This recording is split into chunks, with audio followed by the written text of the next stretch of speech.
Here's problem 3016. What is the magnitude of the magnetic field at point P if radius A is equal to R and radius B is equal to 2R?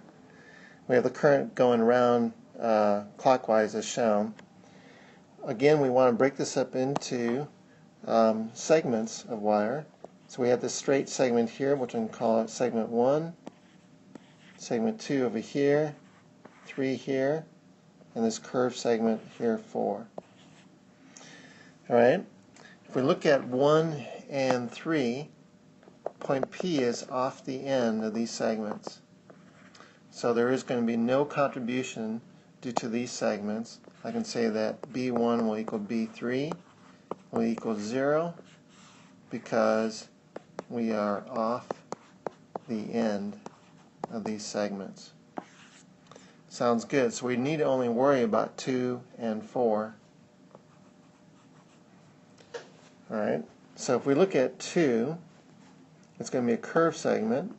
B2 is going to be equal to mu naught I over 4 pi times the radius, in this case B, times the angle in radians, theta.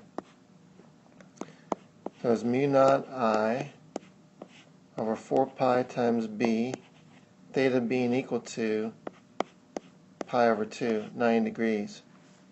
So the pi's cancel out. And B is actually equal to 2R. So this is going to be equal to mu naught I over 4 times 2R times 2. So it's mu naught I over 16R. And as I'm looking at it, if I point my thumb in the direction of the current going down like this, then the magnetic field will curl around like this, and in the vicinity of P it will be going into the page. So this is actually into the page. Alright, so far so good. Let's look at B4. Similar thing, B4 is going to equal to mu naught I over 4 pi. Our radius in this case is A, and then we have theta.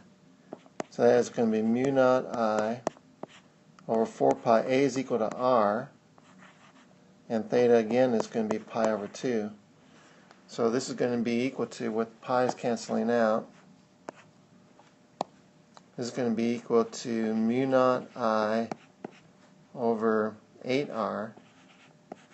Now the direction is going to be different, because if I point in the direction of this current here, then by my right hand rule I'm actually going to be coming out of the page at point P for B4. So we are out of the page,